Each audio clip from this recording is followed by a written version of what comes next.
جب پوچھا گیا حضور یہ قربانیاں کیا ہیں، فرمایا تمہارے باپ ابراہیم کی سنت ہے، اور فرمایا کہ ان کو خوش دلی سے اللہ کی راہ میں قربان کرو۔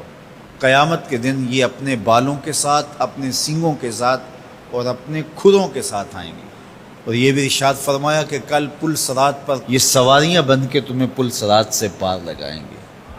اور جب قربانی کے لیے کوئی شخص جانور خوش دلی کے ساتھ رضائے الہی کے حصول کے لیے ذبح کرتا ہے تو اس جانور کا خون زمین پر گرنے سے قبل یہ عمل قبول کر لیا جاتا ہے۔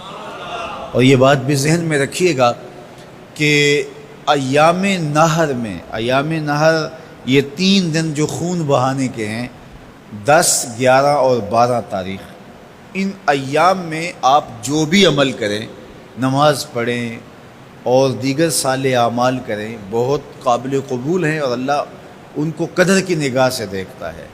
لیکن ان ایام میں جو سب سے زیادہ اللہ کو محبوب عمل ہے وہ راہ خدا میں خون بہانا ہے، قربانی پیش کرنا ہے۔ تو قربانی کا کوئی اور متبادل نہیں ہو سکتا۔ کچھ لوگ یہ فلسفہ ان دنوں کے اندر بیان کرتے ہیں کہ 20-50 ہزار کی قربانی کرنے کی بجائے اتنے اگر کسی غریب کو دے دیے جائیں تو اس کے 2-3 مہینے خیریت سے گزر جاتے ہیں، اور وہ گھر کے اندر جو ہے وہ ضرورت کی چیزیں ڈال لے تو گوشت تو 2-4 دن کے اندر کھایا پیا جاتا ہے، ختم ہو جاتا ہے۔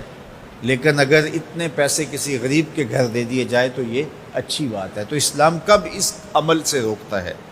غریب کی مدد کیجیے، صرف عید کے دن ہی نہیں، مینڈے کی جگہ ہی نہیں، بلکہ اسلام تو راہ خدا میں جانور ذبح کر کے اسی جذبے کو بیدار کرنا چاہتا ہے کہ تمہیں گوشت کی ضرورت بھی نہیں تھی، پھر بھی تم نے ذبح کر دیا، تو جہاں ضرورت ہوگی اور تمہاری ہمسائیگی میں، تمہارے اطراف میں جب کوئی غریب ہوگا تو پھر تم اس کے لیے ذبح کیوں نہیں کرو گے؟ اس کے لیے تم قربانی کیوں نہیں کرو گے؟ اِیثار کیوں نہیں کرو گے؟